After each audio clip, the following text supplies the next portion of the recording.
하나님의 말씀 사도행전 10장 44절에서 48절입니다. 베드로가 이 말을 할 때에 성령이 말씀 듣는 모든 사람에게 내려오시니 베드로와 함께 온 할례 받은 신자들이 이방인들에게도 성령 부어 주심으로 말미암아 놀라니 이는 방언을 말하며 하나님 높임을 들음이로라. 이에 베드로가 이르되 이 사람들이 우리와 같이 성령을 받았으니 누가 능히 물로 세례 베품을 금하리요 하고 명하여 예수 그리스도의 이름으로 세례를 베풀라 하니라. 그들이 베드로에게 며칠 더 머물기를 청하니라. 아멘. 걸어가신 하나님 아버지여, 주의 놀라우신 은혜와 사랑을 진심으로 감사를 드립니다. 오늘 이 예배가 하나님께는 영광 돌려지는 예배가 되어지게 하여 주시고 성령 충만, 은혜 충만, 말씀 충만한 시간이 되어지게 하여 주옵소서. 이렇게 2025년도 마무리 주여 마지막 예배를 드릴 수 있게 하신 은혜를 감사합니다. 이 예배를 통해서 우리의 심령이 다시 변화되고 새로워지고 성령으로 거듭나는 시간이 되어지게 하여 주옵소서.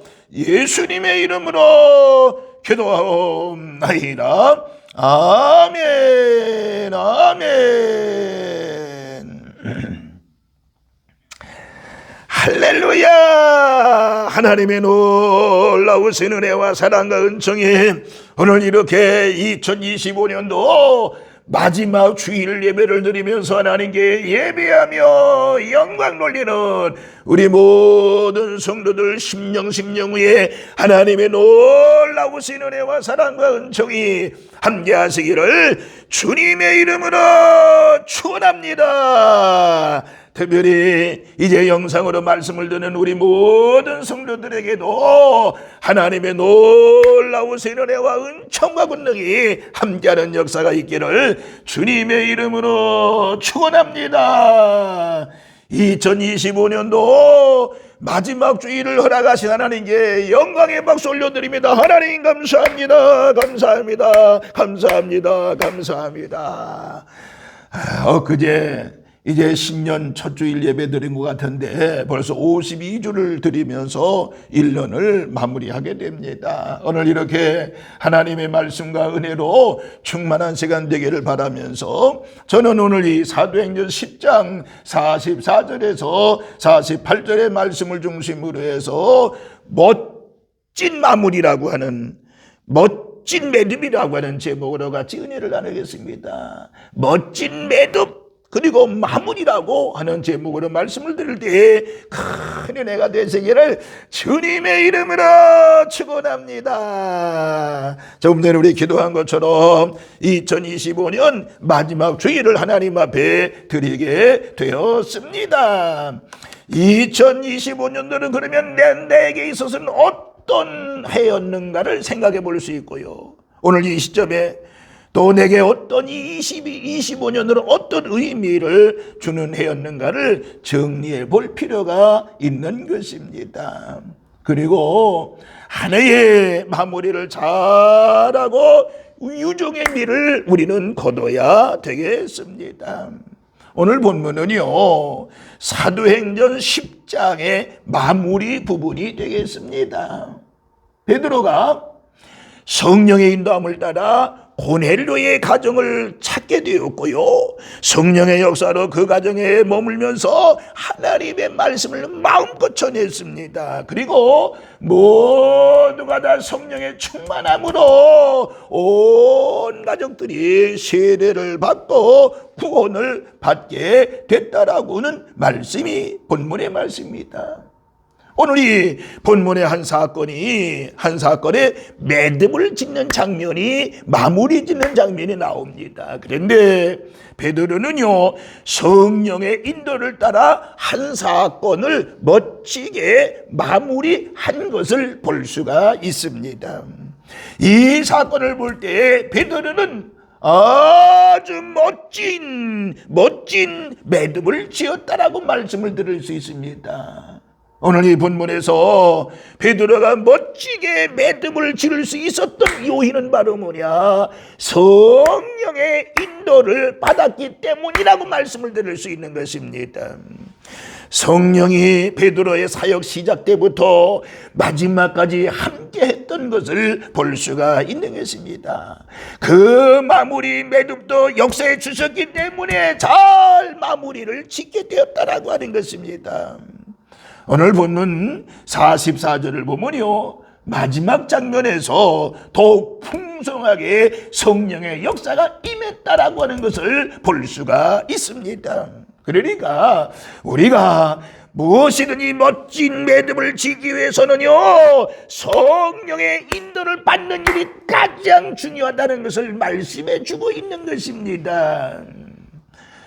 내 뜻대로, 내 판단대로, 내 감정대로 마무리가 되어지면, 마무리한다고 하면 그 마무리가 멋질 리가 없다라고 하는 것입니다. 나의 욕망, 그동안 쌓였던 감정에 사로잡혀서 그 마무리가 추하게 된다는 사실을 우리는 알아야 되는 것입니다. 그러니까 우리가 성령으로 시작했으면 성령으로 맞춰줘야 된다라고 하는 것입니다. 이것이 멋진 매듭의 필수적인 조건이 된다고 볼 수가 있는 것입니다. 그러면 오늘 이 시간 저는 여러분들에게 성령으로 멋진 매듭을 짓는다는 것은 무엇을 말할까요? 우리의 인생 올 한 해 매듭을 지으면서 어떤 매듭이 진정한 좋은 매듭이냐라고 하는 것입니다. 어떤 것이 성령으로 멋진 매듭을 짓는다는 것이 무엇이냐라고 하는 것입니다. 간단하게 몇 가지 말씀을 드리면, 첫째는요, 성령으로 멋진 매듭을 짓는다라고 하는 것은 바로 뭐냐? 감사의 매듭이라고 볼 수 있습니다. 감사의 매듭. 감사의 매듭입니다. 성령으로 매듭을 짓게 될 때 언제나 마음속에는 감사가 넘치게 된다라고 하는 사실입니다. 성령께서는 하나님께서 함께해 주셨고, 하나님께서 역사해 주셨고, 하나님께서 인도해 주셨다는 사실을 깨닫게 한다는 것입니다. 그래서 감사로 매듭을 맺게 해 주시는 것입니다. 성령은 언제나 우리에게 밝은 면을 보여줍니다. 그러나 사탄은 우리에게 어두운 면을 보게 하는 것입니다. 예를 들어 보겠습니다. 궁사가 있습니다. 활을 당기는 궁사가 활 시위를 당겼습니다. 10발을 쏘는데요, 9발이 불발을 했습니다. 사탄은 그에게 말합니다. 이제는 한 발밖에 남지 않았으니 다 틀렸다. 낙심하고 포기하고 낙심해라. 이렇게 만듭니다. 그러나 성령은 우리에게 어떻게 말씀하는 줄 아십니까? 아직도 한 발이 남았다. 아직도 할 수 있다. 희망을 갖게 하고 끝까지 최선을 다하게 만드는 것입니다. 그래서 성령의 역사가 굉장히 중요한 것입니다. 어느 사람에게 죽음의 시점이 다가옵니다. 사탄은 말합니다. 이제 너는 끝이야. 내 인생은 죽음으로 끝나버리는 거야. 절망을 주고 혈망을 심어주는 것입니다. 그러나 성령은 우리에게 이제 너는 새로운 시작이 될 것이다. 저 영원한 하나님 나라가 너를 기다리고 있다. 이렇게 희망과 용기를 심어주는 것입니다. 그러므로 시간의 매듭을 지을 때도 마찬가지인 것입니다.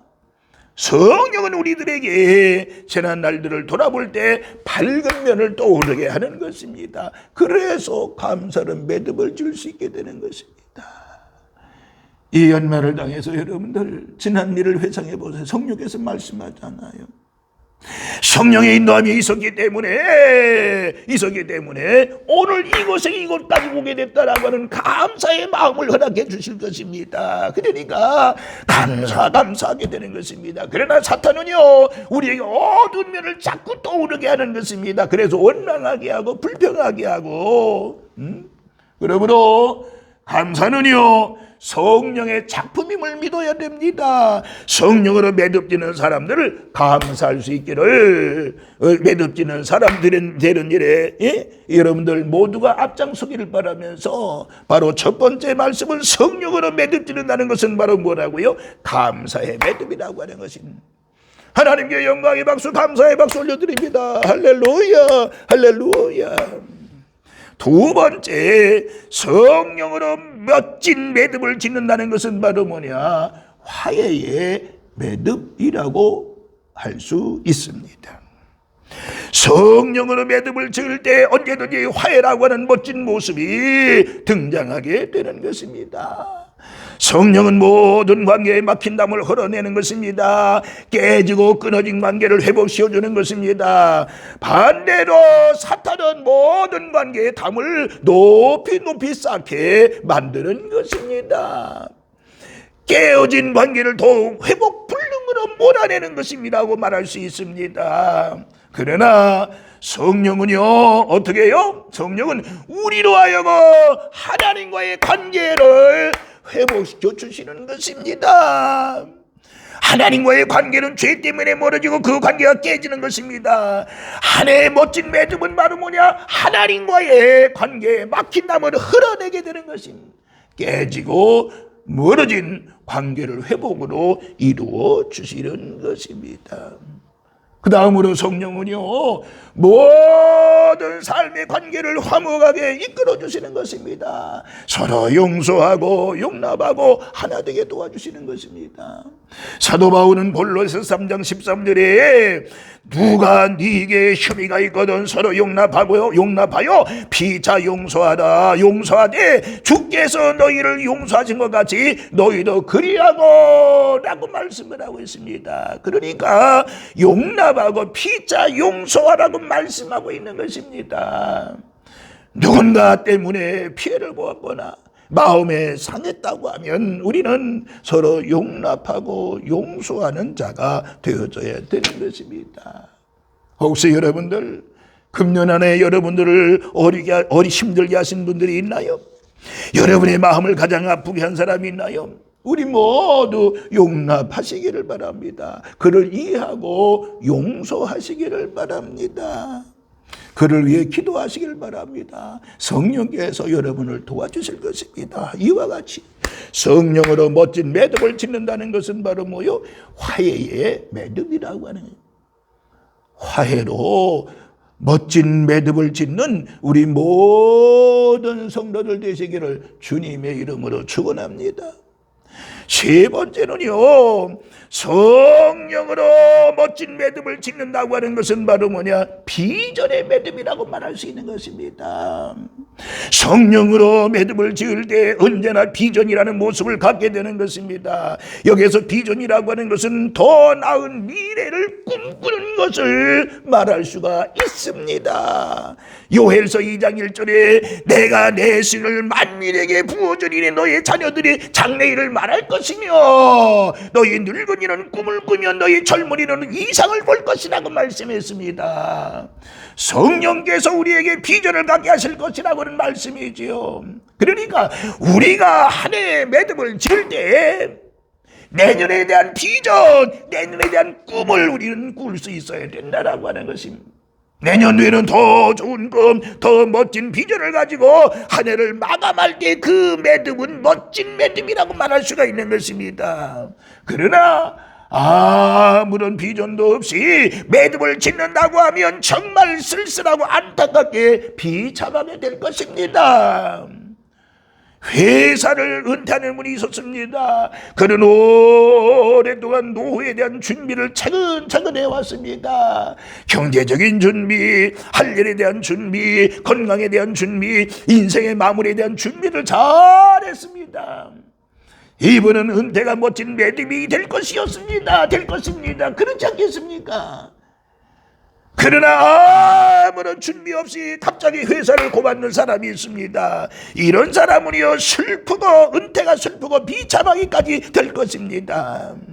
여러분, 내년도를 향해서 여러분 어떤 비전을 세워 놓았나요? 우리는 주 안에서 꿈을 꿔야 되는 것입니다. 하나님 앞에 더 귀하게 쓰임받는 비전을 가져야 되는 것입니다. 하나님께 더 큰 영광을 돌리려고 하는 비전을 가져야 되는 것입니다. 우리가 주님 안에서 비전을 가질 때에 하나의 멋진 매듭을 이룰 수가 있는 것입니다. 만약에 여러분들 나는 내년에 주님을 위해 더 봉사하고 충성하겠다 그런 비전이 있다고 하면 그 사람은 올 한해 매듭을 잘 짓는 것 아니겠습니까? 나는 내년도에는 성령의 바람을 우리 교회에 일으키고 더 나아가서 이것이 이제 확산되기 위해서 저는 이제 사역을 할 것입니다. 오늘 저와 여러분들 우리 모두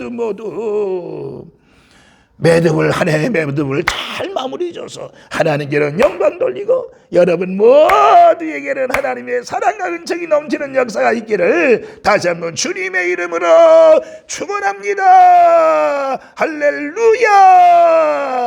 걸어가신 하나님 아버지요, 오늘 이 시간 멋진 매듭이라고 하는 마무리라고 하는 말씀으로 은혜를 받게 하시니 감사합니다. 저희들 모두